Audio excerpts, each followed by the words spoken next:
आज की वीडियो में हम बात करेंगे पेरिफेरली एक्टिंग मसल रिलैक्सेंट के बारे में। क्या ये होते हैं, कैसे क्लासिफिकेशन इनका होता है और कैसे इनको याद करना है। अगर आप स्टूडेंट्स हैं तो आपके लिए काफ़ी इंपॉर्टेंट है, तो देखना है आपको कैसे इसको याद आपको करना है। इसके पहले सेंट्रली एक्टिंग मसल रिलैक्सेंट के ऊपर वीडियो बनाया हुआ है।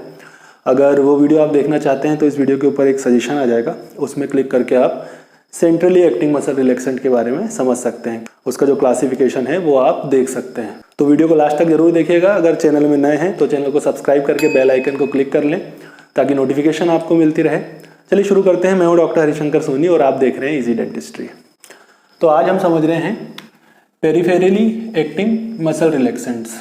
ये जो मसल रिलैक्सेंट्स होते हैं वो पेरिफेरली एक्ट करते हैं, तो इनको क्लासीफाई कैसे करना है वो अभी हम देखते हैं। यहाँ पे क्लासीफाई किया हुआ है। इसके पहले आपको जो मेडिसिन है, जो मेनली हमें मेडिसिन याद करनी है, उसके बारे में मैं बता देता हूँ, फिर हम क्लासिफिकेशन समझते हैं।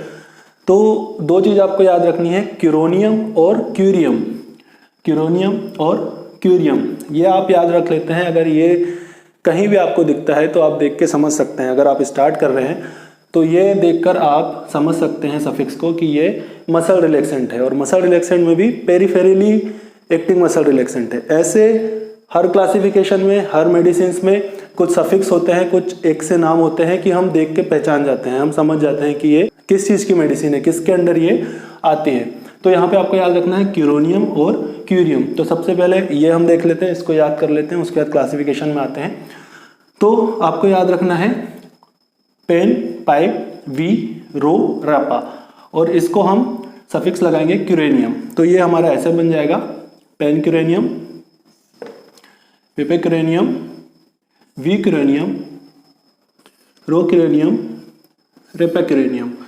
अब ये किसके अंडर आते हैं ये अभी हम देखेंगे। पहले आप यहाँ पर याद कर लीजिए, मेनली इनको याद आपको करना है। तो पेन क्यूरेनियम, पेपे क्यूरेनियम, वी क्यूरेनियम, रो क्यूरेनियम, रेपे क्यूरेनियम। इसके बाद जो सेकंड मैंने आपको बोला है क्यूरियम, ये आप याद कर लीजिए। इसमें आपको याद करना है डॉक्सा, एट्रा, सिसाट्रा, मीवा। तो इसमें ऐसा हो जाएगा मेडिसिन डॉक्सा क्यूरियम, एट्रा क्यूरियम, सिसाट्रा क्यूरियम, मीवा क्यूरियम। अभी किसके अंडर आते हैं क्लासिफिकेशन में वो अभी हम देखेंगे। तो ये याद कर लीजिए आप ऐसे। अब हम चलते हैं क्लासिफिकेशन में। तो क्लासिफिकेशन में हम इसको सबसे पहले दो हेडिंग में क्लासिफाई करेंगे। पहला है न्यूरोमस्कुलर ब्लॉकिंग एजेंट और जो सेकंड है डायरेक्टली एक्टिंग एजेंट्स। दो में हम इसको क्लासिफाई करते हैं, ज़्यादा कैटेगरीज नहीं है। तो फर्स्ट है न्यूरोमस्कुलर ब्लॉकिंग एजेंट्स, इजीली याद हो जाएगा। दूसरा है डायरेक्टली एक्टिंग एजेंट्स, और डायरेक्टली एक्टिंग एजेंट्स में भी डायरेक्ट मेडिसिन है, अभी हम देखेंगे। जो क्लासिफिकेशन थोड़ा सा बड़ा होता है वो होता है न्यूरोमस्कुलर ब्लॉकिंग एजेंट्स में, इसके सब क्लासेस हैं। तो अब हम देखते हैं neuromuscular blocking agents. Neuromuscular blocking agents में दो क्लासेस हैं, वो है नॉन डिपोलराइजिंग ब्लॉकर्स और डिपोलराइजिंग ब्लॉकर्स। जैसा आप यहाँ पे देख रहे हैं, फर्स्ट है नॉन डिपोलराइजिंग ब्लॉकर्स, सेकंड है डिपोलराइजिंग ब्लॉकर्स। ऐसे स्टेप वाइज समझते जाते हैं तो हमें याद होते जाता है। अब हम इसको अभी छोड़ देंगे। नॉन डिपोलराइजिंग ब्लॉकर्स में तीन क्लासेस हैं। लॉन्ग एक्टिंग, जैसे ही हम लॉन्ग एक्टिंग याद करते हैं तो आगे का याद हो जाता है, पहले भी किसी क्लासिफिकेशन में याद किया हुआ है लॉन्ग एक्टिंग। उसके बाद इंटरमीडिएट एक्टिंग, एलए के क्लासिफिकेशन में हमने ये देखा है। इसके बाद शॉर्ट एक्टिंग, तो ये हमको स्टेप वाइज याद हो जाता है। लॉन्ग एक्टिंग अगर आया है तो उसके बाद आएगा इंटरमीडिएट एक्टिंग, उसके बाद आएगा शॉर्ट एक्टिंग ड्रग्स। इसके बाद बात करते हैं मेडिसिन की, जो हमने याद की थी अब वो यहाँ पर यूज होंगी। तो सबसे पहले लॉन्ग एक्टिंग। लॉन्ग एक्टिंग में पेन क्यूरेनियम, पिपे क्यूरेनियम, डॉक्साक्यूरियम, जैसा हमने पहले पढ़ चुके हैं। अभी हम वहाँ पे समझेंगे तो और अच्छे से याद हो जाएगा। इंटरमीडिएट एक्टिंग में वी क्यूरेनियम, रो क्यूरेनियम, रेपे क्यूरेनियम, और यहाँ से अलग लिखा हुआ है क्यूरियम वाले को मैंने, ताकि याद होने में आसानी हो, एट्रा क्यूरियम, सिसाट्रा क्यूरियम। फिर आ जाते हैं हम शॉर्ट एक्टिंग ड्रग्स में। तो शॉर्ट एक्टिंग में है मीवा क्यूरियम।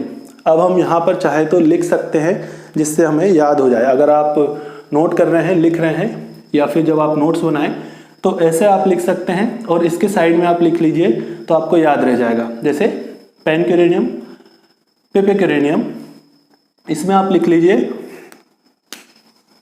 एल।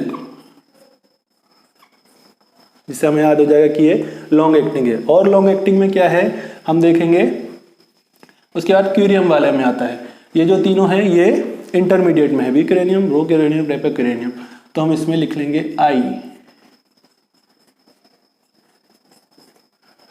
अब आगे चलते हैं डॉक्साक्यूरियम। डॉक्साक्यूरियम है हमारा लॉन्ग एक्टिंग में, तो यहां पर आप लिख लीजिए एल।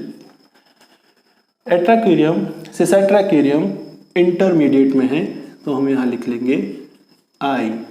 और जो लास्ट एक बचता है मीवाक्यूरियम, ये है शॉर्ट एक्टिंग में, इसमें आप एस लिख लीजिए। तो एक ही है जिसमें एस है जो शॉर्ट एक्टिंग में आता है। बाकी आप इसको देख के समझ सकते हैं कि कौन सी ड्रग्स हमारी लॉन्ग एक्टिंग में है और कौन सी ड्रग्स हमारी इंटरमीडिएट एक्टिंग में आती है।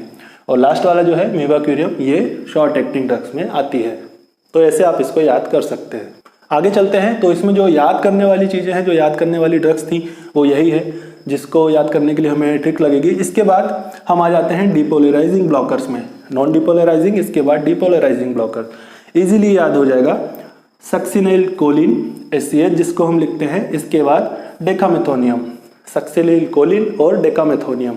एक दो बार आप बोलेंगे तो याद हो जाएगा, चाहे तो आप इसको लिख भी सकते हैं, सक्सिनिल कोलिन डेकामेथोनियम। इसके बाद हम आ जाते हैं सेकंड, जो मेन क्लास हमारी है, जो हमने फर्स्ट में देखे थे, न्यूरोमस्कुलर ब्लॉकिंग एजेंट। इसके बाद जो सेकंड है वो है डायरेक्टली एक्टिंग एजेंट्स। इसमें कोई सब क्लासेस नहीं है, डायरेक्ट मेडिसिन है, डायरेक्ट ड्रग्स है। तो डायरेक्टली एक्टिंग एजेंट्स में है डेंट्रोलिन सोडियम और क्विनीन। तो दो मेडिसिन इसमें है, डेंट्रोलिन सोडियम जैसा हमने देखा, और क्विनीन। तो इनको भी आप एक दो बार बोलेंगे तो आपको याद हो जाएगा। तो मेनली ऐसा करके अगर आप याद कर लेते हैं, साइड में लिख के याद कर लेते हैं, तो मेडिसिन इसकी आपको इजीली याद हो जाएंगी। उसके बाद ये क्लासिफिकेशन है, आप एक दो बार इसको रिपीट करेंगे तो आपको याद हो जाएगा। चाहे तो आप इसका स्क्रीनशॉट लेकर भी रख सकते हैं। तो ये था पेरिफेरली एक्टिंग मसल रिलैक्सेंट। इसके बारे में हमने समझा, इसके क्लासिफिकेशन को हमने समझा कैसे ये होता है।